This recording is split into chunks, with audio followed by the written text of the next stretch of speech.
So I'm here today with somebody awesome who's going to break down the arts district for us downtown. I have Tater here.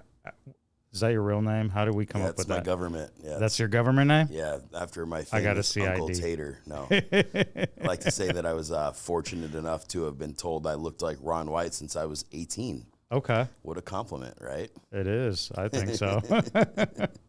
So that's stuck. You go with everybody knows you at Tater? Yeah, my name's Chris. You know what? I use it because it's like a little bit of a disarming name. Yeah. You know, like if I meet somebody and they're like, hey, what's your name or whatever, and I say that, it usually creates this world of them feeling a little bit more open to chat with me or know that I'm an approachable individual. Right. And really the idea of being behind the bar and or being a member of that community means your approachability is key, right?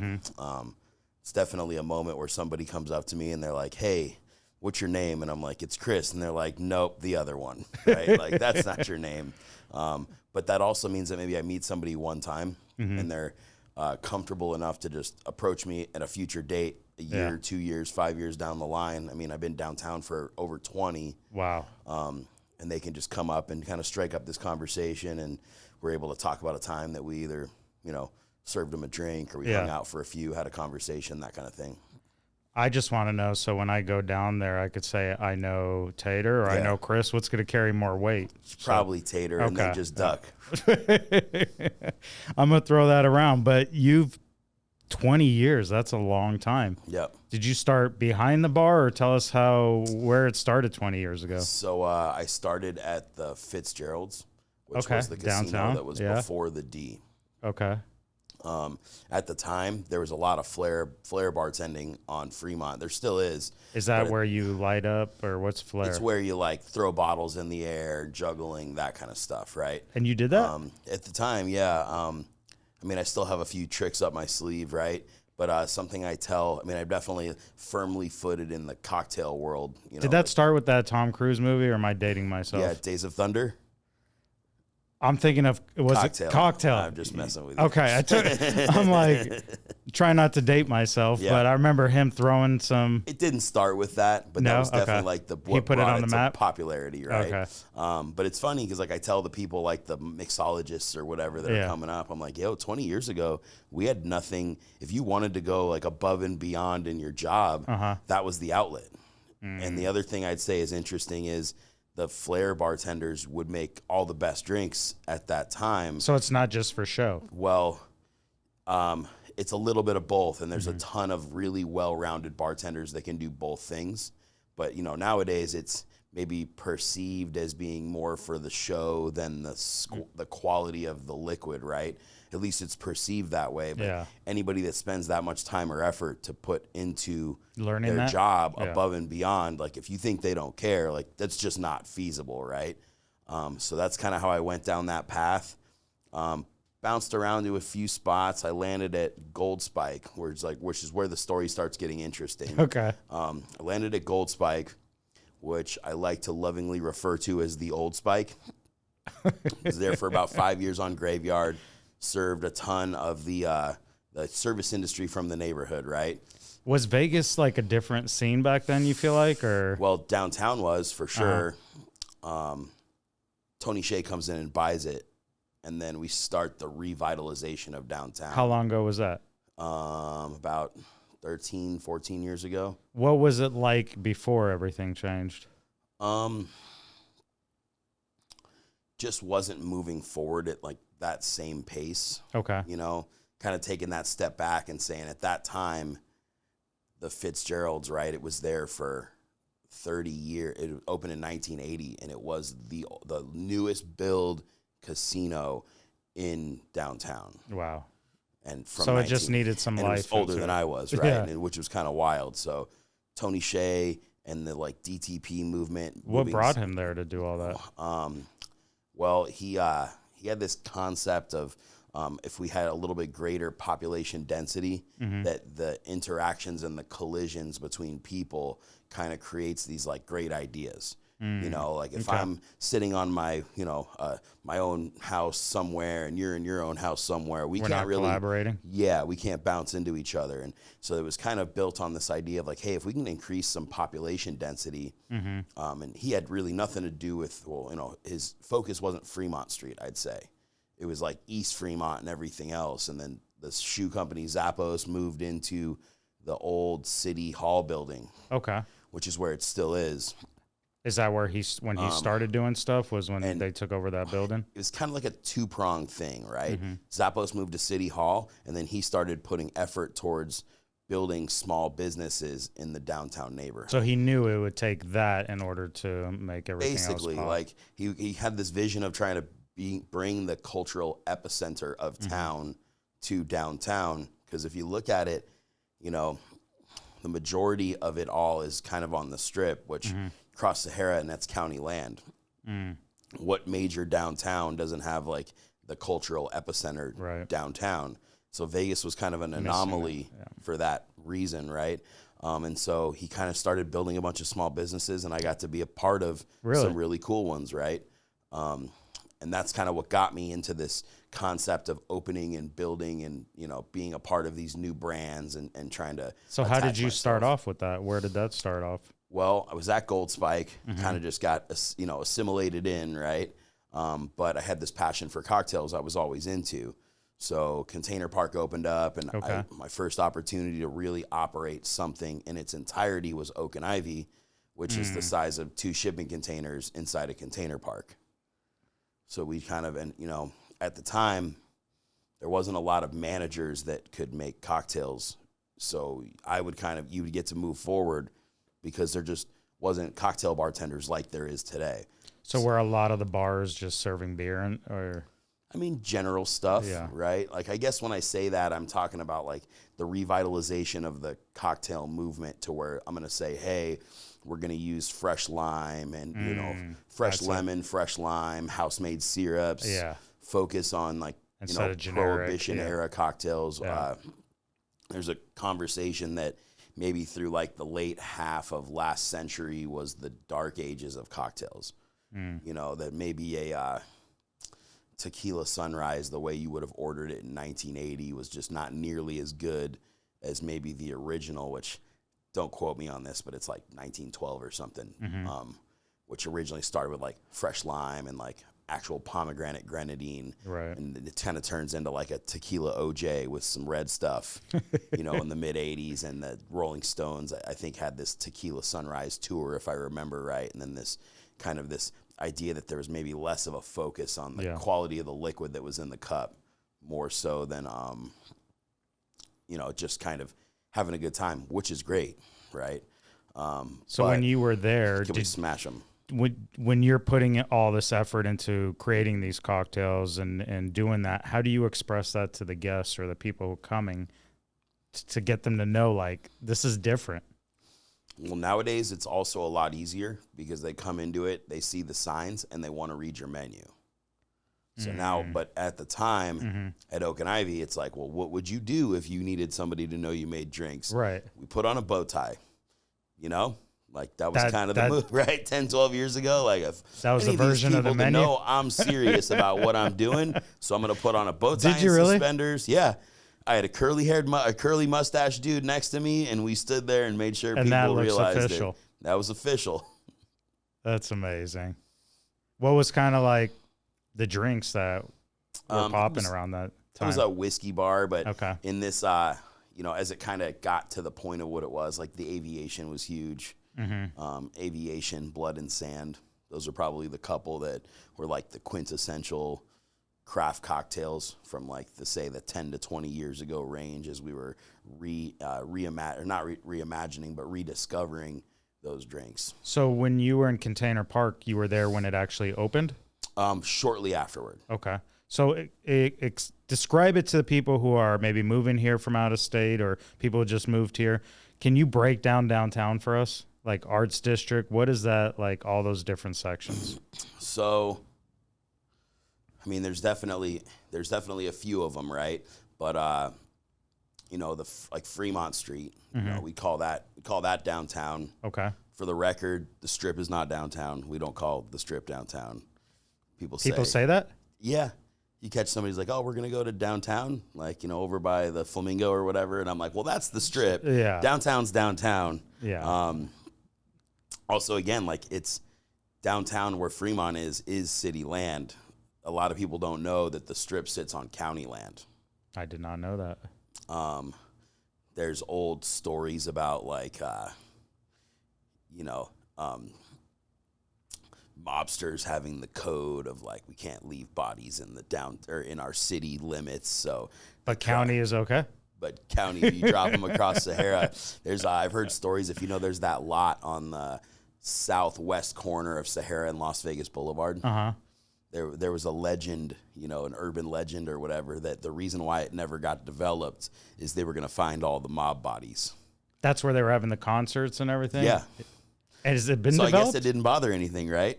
Has it been developed yet, or is it still? It's like the festival grounds. Yeah, so they still haven't built. Yeah, they haven't really dug in there, right? That keeps that story alive. Yeah, that was like the little story is that hey, they had to cross there, and that was county land, right? As being a business owner, do you have different challenges versus city versus county, or licenses, stuff like that? Like they're government, but like they're business entities and kind of in their own right. They all have their own rules. But we like working with the city a lot. Mm-hmm. They definitely make it favorable for small businesses to operate. That's awesome. I could say that if it wasn't so, convenient maybe to work, hey, like, there's pros and cons to it all, right? Like, I'm sure there's definitely like some bureaucracy that's involved with anything like that. But if it wasn't for the fact that the city was as easy to work with and or helping to develop, allowing the city planning that allows the development of these other small businesses, like we wouldn't have seen the boom of Arts District and or Fremont East or Fremont Street, which like the proper area where the casinos So Fremont is where the lights are above you, all the hotels. Where now the Arts District and East Fremont, those are all considered? I would say they're kind of all downtown. They're adjacent communities, right? So can I say when I'm going if I call up some friends and say, let's go check out PROWL and let's go downtown, can I say that? Or is the proper way to say, let's go to the Arts District? Well, I want to be correct, especially since I'm a local. I think I would say I was going to Arts District. Okay. However, so many guests travel back and forth between like Fremont East and the Arts District in any given night that it definitely means that it's like kind of part of. Where's First Friday? First Friday happens in the Arts District. Okay.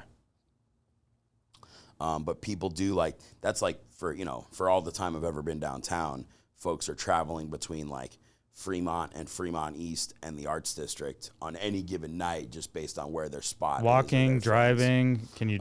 You could walk it. I mean, it's not always as scenic, So especially now, it's great. Like jumping an Uber or whatever, cruise over.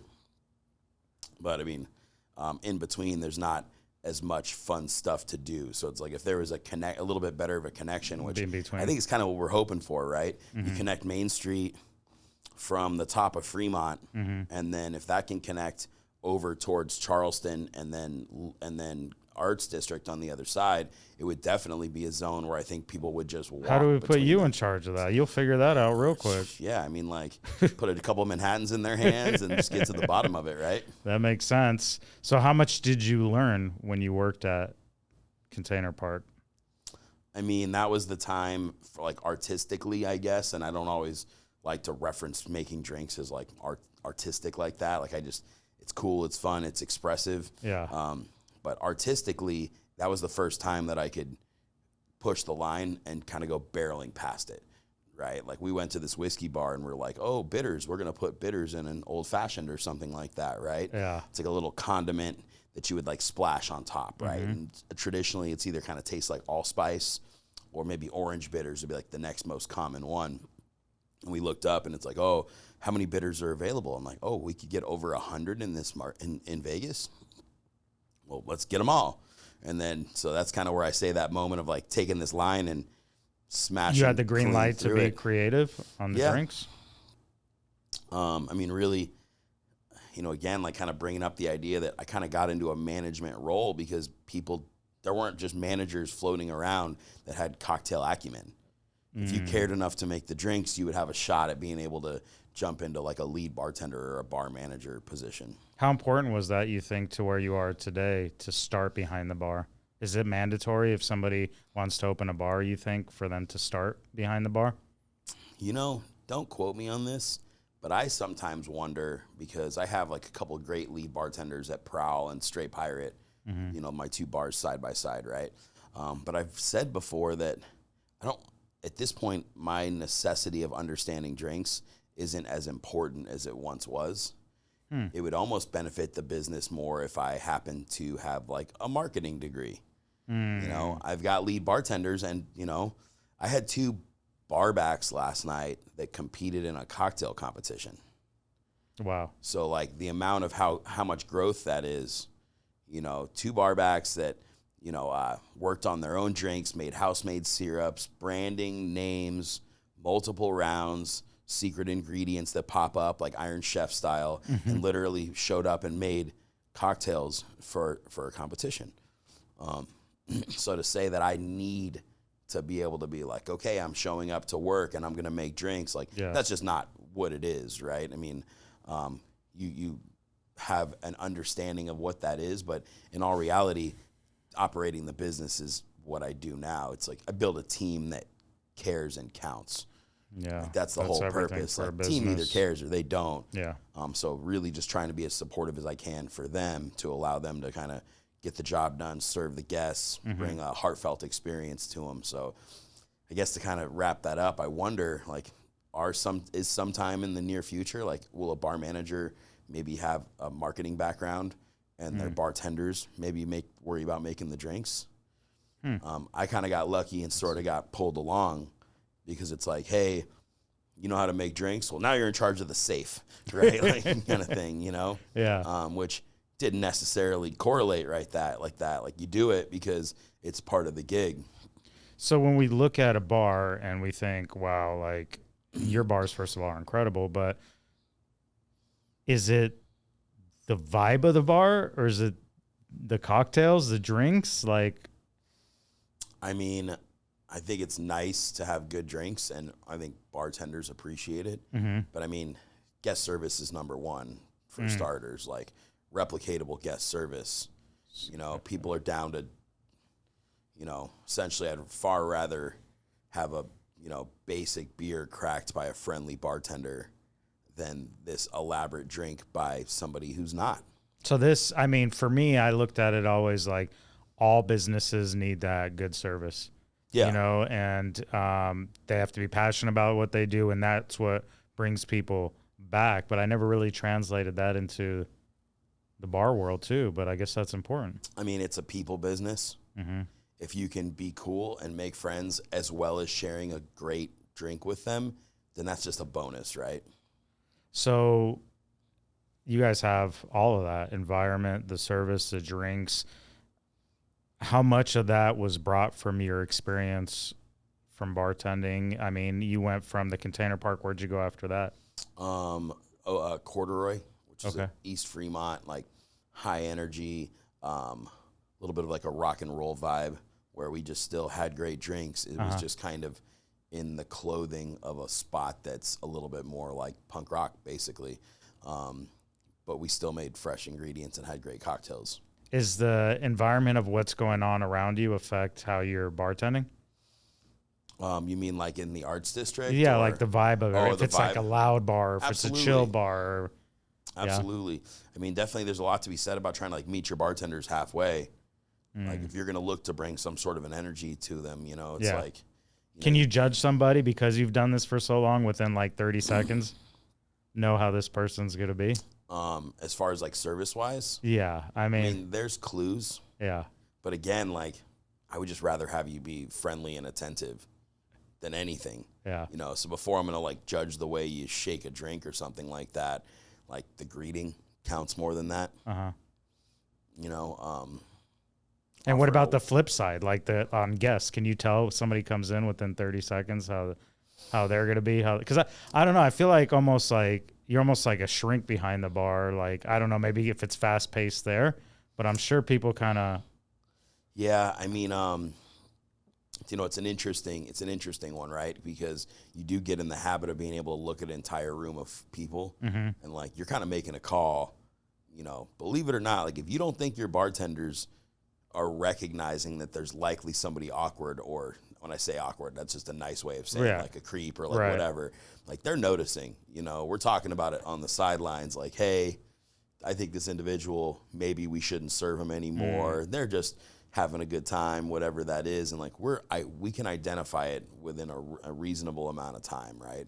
But man, it just boils down to being a person, right? Like somebody comes in, you're a person, I'm a person. Let's just forget about this whole drink thing. I'm gonna give you something that I think is awesome or whatever you're looking for. But it's like, same way that you'd walk into a bar. And it'd be nice if I were to say, hey, how you doing? Welcome in, right? Instead of just popping up to you and being like, what'll it be, right? You kind of say, hey, you on the flip side, so you walk into the bar and I'm like, hey, how are you? You're like, Jack and Coke, right? And it's like, okay, I'm already, we're kind of skipping this, human element that like we don't need to be buddies, but like we could probably share a little bit of what that is, to make sure that we're kind of on the same page. It's not offensive by any means, but it just kind of says that you're a little more transactional about the approach versus like maybe we can, give me a shot, Like, it makes sense. Give me a shot. It's funny. I had a restaurant owner in here, a bar owner in here. He owned both, and I was like, "Are bar fights real?" And I'm like, "How do you stop them?" And he's like, "The key is to stop it before it even starts." So I guess that's kind of what you're talking about, is being able to scan the room and kind of get the vibe of what's going on and when you need to control that. Totally. We're fortunate, right? The spots, Stray Pirate and Prowl, for people that are kind of coming in for a unique experience. Yeah. A lot more chill. Yeah, like they're coming in already knowing, like they're looking around, they're intrigued by what we're doing. For the most part, these individuals aren't, sitting there mad dogging each other until it happens, right? It's funny. It's like people see a bar that's popping and busy, and they're like, this is probably a cash cow. But a lot of people don't know, and maybe because I own a business, like how much all that takes to run. Yeah. I mean, businesses are small, right? Stray Pirate, Prowl, they're 1,500 square feet or sub 1,500. You think of them the size of a smallish house or a large apartment, right? And I absolutely spend more than 40 hours just operating with, before we might even think about talking to a guest. We count inventory. Granted, we have like a cocktail bar, right? So we have more ingredients. We count inventory, and we have in the neighborhood of like 500 SKUs, 500 items. Once we get through all the bitters, all the vodkas, all the gins, all the beers, rums, tequilas, you're gonna go through and count 500 things. It's pretty much an all-day affair.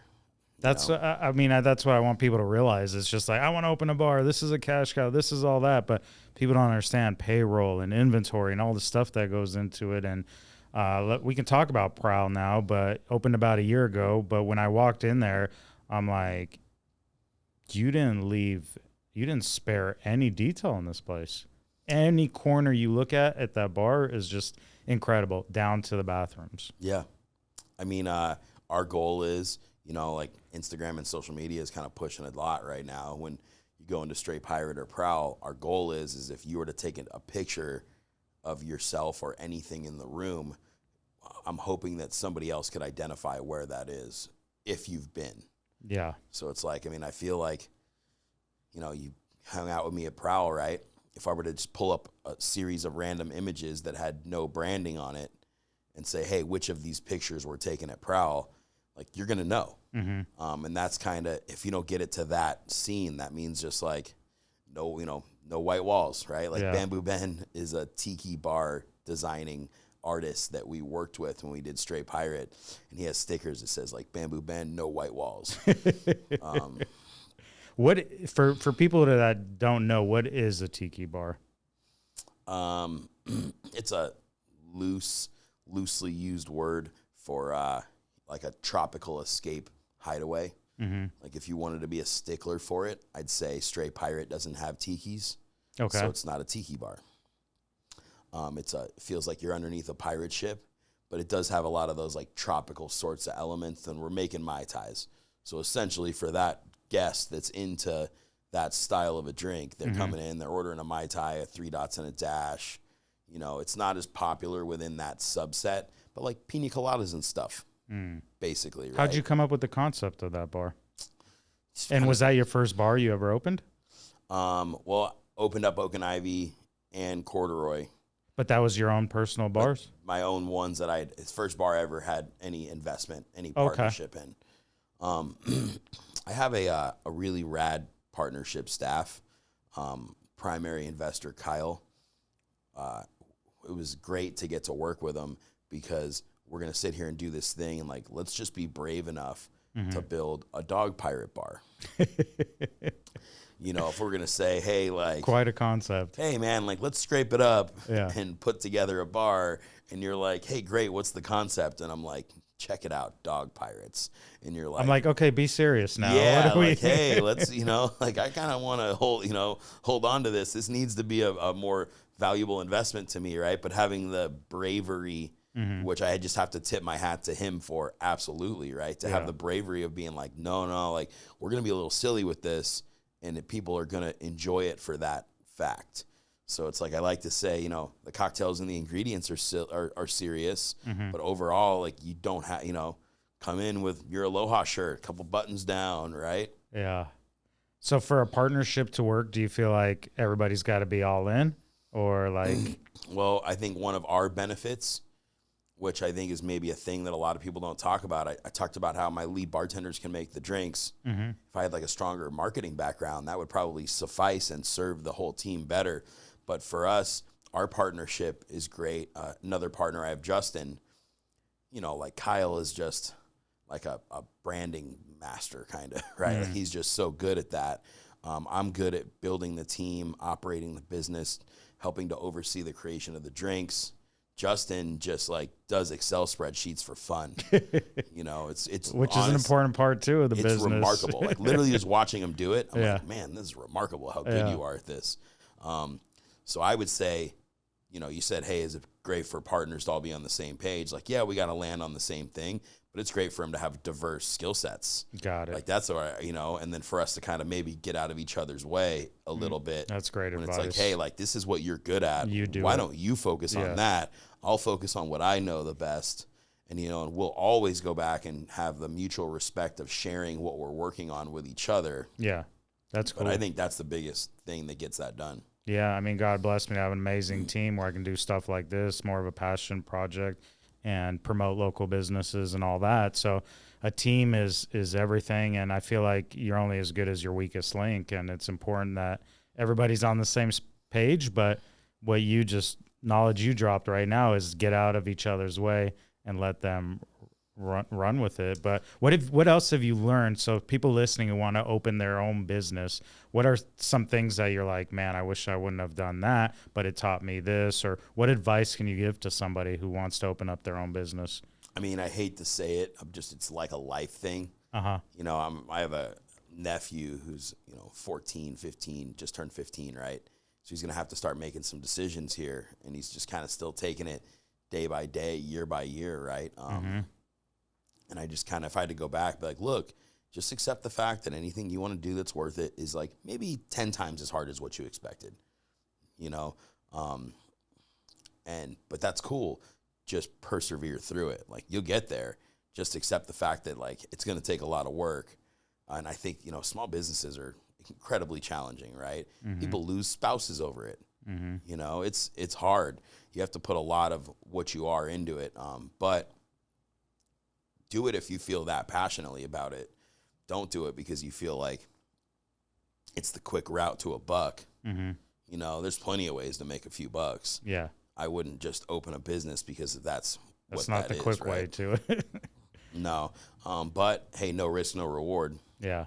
Do you feel like, because I think what you said there was super deep, do you feel like the people who succeed in opening a business or running a small business is just the same people who are willing to kind of withstand what it takes to keep going versus just like kind of... I mean, absolutely, right? Yeah. You know, kind of looking up with it, with like a buck stops here sort of mentality. You know, you wouldn't let your house flood. You know, like if something was going down at the house, you wouldn't just, stop. So everybody has it to some degree. Mm-hmm. Just can you put that out a little bit further, right? Yeah. And that approach to what you're going to do is just like, hey, like, I'm just not going to let this slip, or like this, or shoot, maybe it'd be cooler if I had 10 hands. Mm-hmm. So none of these 10 things could slip, but then just multiply that by a few, right? And you just have, the to-do list is intimidating. There's never a day when it's done by any sort of a shot, right? Like I try to look at all of the tasks on my to-do list every day and determine what's important to get done today, and or start to like set myself up for success based on what I know. Like another deep one that I feel like I'd say is like, don't live in yesterday's knowledge. Like if you know something new today, like that's the new rule. Why is that so hard for people? I don't know. It requires a degree of self-reflection. Because I feel like even in my business, like in the real estate world, I've been doing it 22 years, but I always constantly try to evolve. And I look at some agents who do it 20 years. They've done the same thing for 20 years. So it's like, how do you just like... I think that's the people element. Yeah. The ones that are able to kind of sit there, like they've made the connections with the people. So individuals that they work with feel strongly about what that relationship is. Mm-hmm. And that's like, obviously is the biggest thing. But take what we're doing right here, right now.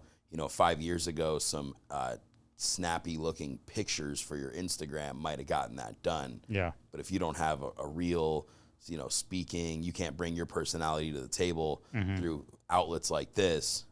If you were to try to like step into this world nowadays and you tried to do it on pictures of some house listings that you had, right. It just wouldn't go down that way, right? Yeah. Like the idea of standing out front saying, hey, this is who I am, and I'm here, check this out. Like this really cool thing got on the market, or this video that came along with it, right? And I feel like that's probably part of the little self-reflection deal, right? Like let's just look up and see, hey, like what were we doing yesterday? If I'm still just taking, awkward pictures and posting them on, say, social media, like it just might not get there the way that it needs to. Like let's look up and see, what do we know now, and let's use today's information to do better, right? Yeah, that's cool. I mean, you're dropping some serious knowledge. It's really helps people, and I think like, starting a business or trying to do that, to be able to hear what other business owners are going through. Like people ask me like, why are you spending the money to do all this stuff? And I'm like, just sitting with somebody like you, this is just so valuable to be able to get that information, because it's hard. Like you said, people lose wife, people lose friends. When you own your own business, people think it's to create your own schedule, but you're going 7 days a week. I mean, you don't turn it off. I mean, you try to take a day off or here or there, but I mean, I wouldn't have my phone out of order without somebody else knowing that they're going to be in charge of taking the call. Yeah. It could be anything. So how do you, with running these bars and do everything, how do you just kind of I'm fortunate, recharge? Fortunate that I think, the team recognizes the amount of time and effort that I put into it, right? So they're there to have my back when time comes for me to kind of step out. And, sometimes it's so important to where it's like, hey, maybe a situation wasn't handled exactly the way that I would do it myself, but kind of maybe that's okay, right? Is that a lesson to learn too? Because I think that's hard too, to give up that control. Yeah, it's probably a lesson I need to learn more, Yeah. Aside from that, how are they going to kind of get to the point where they would have made the best decision if you've never pressured somebody to do it, right? I'm just asking for a friend. Yeah. Honestly, I think one of the coolest things that you could get out of operating a business yourself, like I think the biggest takeaway for me is like realizing what you're actually capable of. Like, can I continue to operate with so many more things on the plate?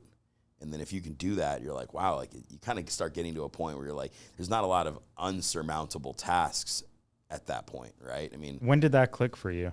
Because I feel like that's a big struggle where it's like, I want to do more, but I don't know if I can. And then you do more and you're like, maybe I can. I mean, I guess I feel like you just take a little bit more on your plate than you're ready to take on. I mean, I was out reasonably bartender late last night with my team, right? Is we're like, you know, bartending competitions don't go down at noon. We'll just say that much, right? But I mean, here I am to do this, have this conversation, because I feel like it's important and it's valuable and it's part of the whole scene. And I'm just going to cruise into work right afterward, right, and kind of keep it going on. But, I mean, it's Thursday. It's still midweek. Bartending's a weird one. Bars are a weird one because nobody in the business world wants to talk to me on Saturday, but everybody in the customer world does. Yeah. So it's a weird one where it's like I'm liable to get, you know, a phone call at 7 a.m. on Monday morning, and it's like, man, it's definitely serious because on Friday night at 11 p.m.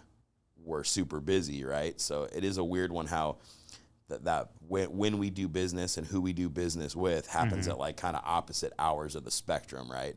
But hey, like, let's just add it onto the plate, you know? And again, that's why it's like, it's important. Just come out, let's chat, you know, connect. Obviously, like, we're friends now, right? Like, I don't get that otherwise. Yeah. You know, if I don't show up, this doesn't get to occur. And you just have to take that approach with all of it, right? Like every little task that I'm doing at work, every little part that comes along with it. That's great advice. You know, and when you're talking about making drinks in this competitions, I was thinking like nowadays, I guess a lot of people are on a health craze or, you know, straight edge or different things. Why is mocktails important? I mean, I have a lot of opinions about those, right? I mean, essentially, nobody goes to the bar for the alcohol. You go for the interpersonal communication. You know, you can buy alcohol at the house. That's deep. You know, a lot, especially like, you know, a lot of bartenders, right? Like, I've got more booze at the house that I could potentially drink. It's not because it's like, oh, I go to the store and I have to get it. Like, a lot of them are keepsakes.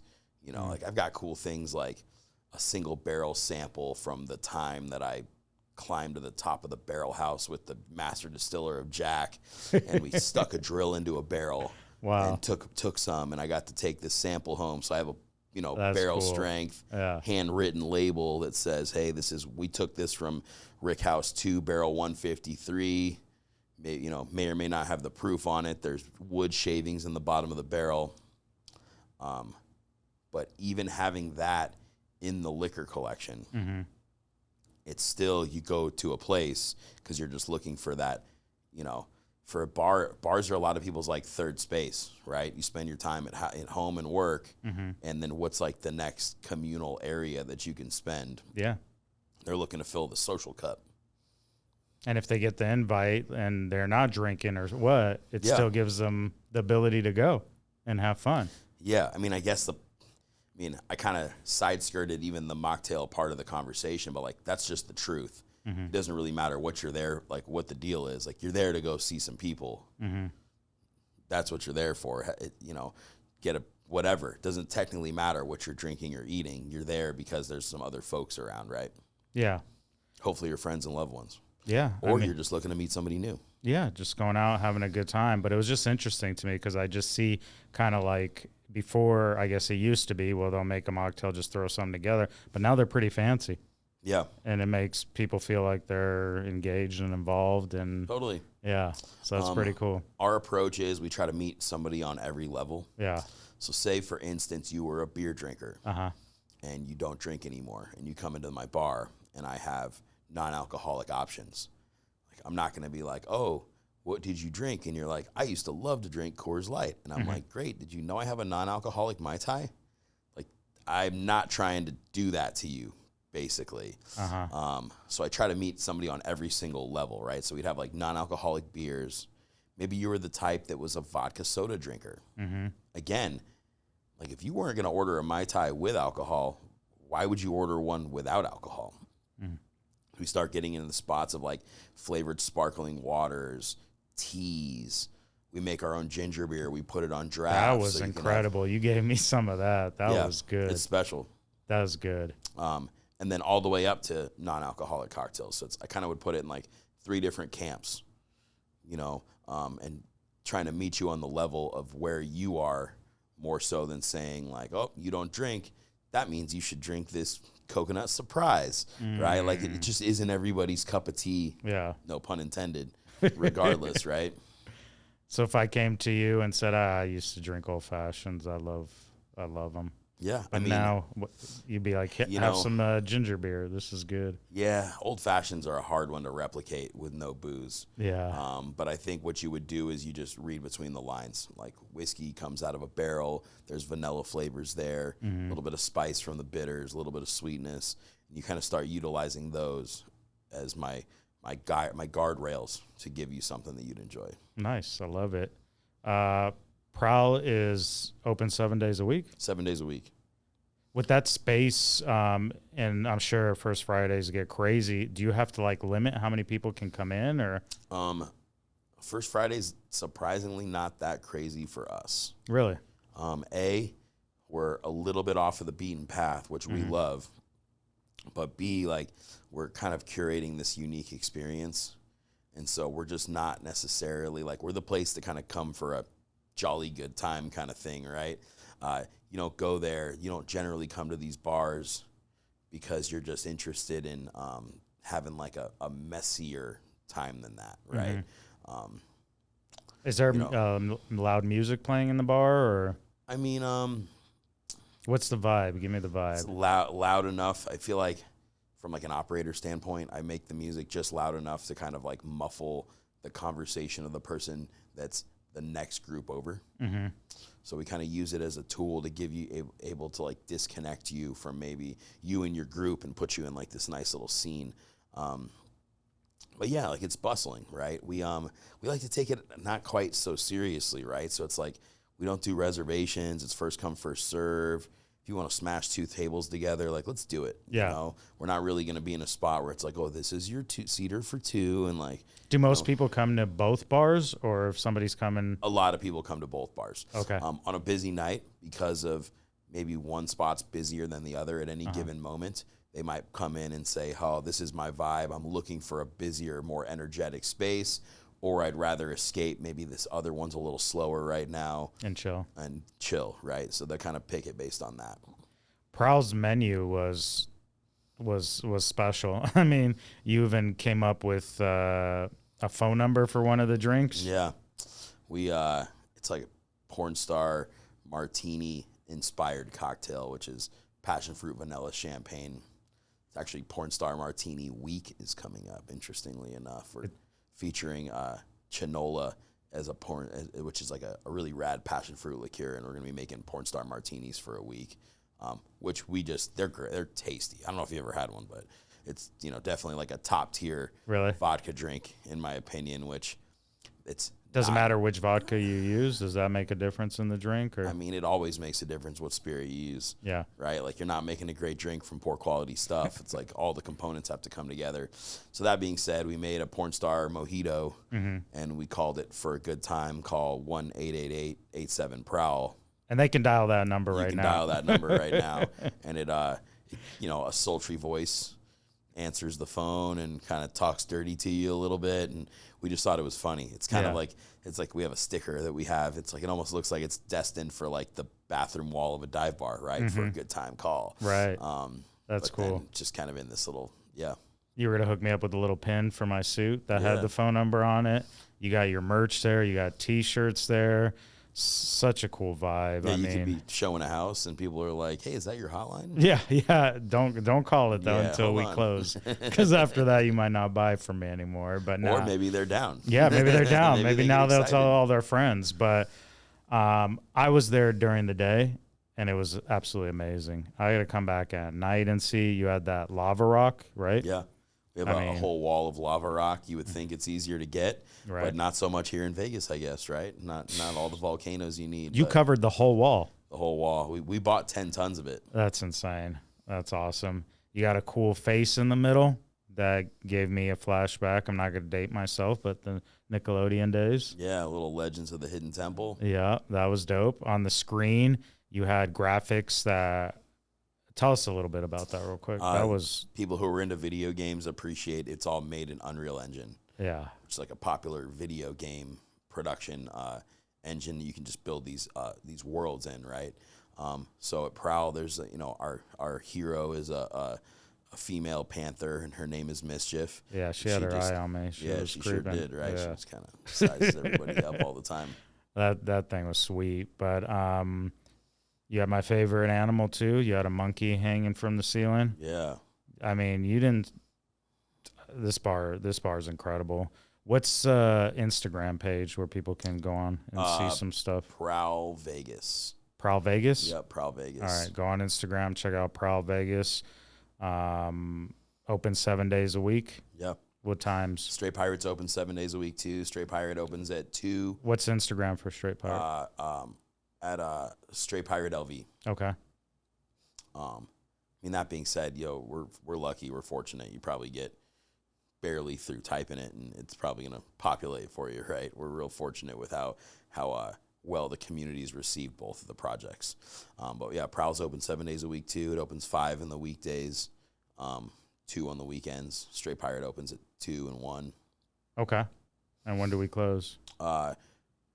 Midnight to 1 a.m. Okay. Kind of just depends on the day. Yeah. But Arts District's kind of cool like that. It doesn't really, some people kind of come in and like, man, how come you wouldn't be open 24 hours or later or whatever? But like a lot of the guests in that neighborhood, they're interested in a curated experience. But come 12 or 1, like that's about it. A lot of them, go home or head on to like a little bit more of a neighborhood feeling spot is what I'd say. Yeah. Well, the bars are incredible. I appreciate your time coming in today. Absolutely. Telling us about it. I'm going to come check out the Vibe at night. And I want some more of that ginger beer. Yeah. That was so good. I can't believe you make that from scratch. Been doing it for over a decade. Well, go get some cocktails at PROWL. Go get some ginger beer at PROWL. Go get a T-shirt, a pin, and go to the bathroom. Yeah. I have lots of drinks, so you have to go to the bathroom. Yeah, maybe both of them. Right. And then both bathrooms you can use. And then when you're in there, look up. Yeah. Special surprise. Thank you, Tater. Appreciate your time. Absolutely, man. Thank you.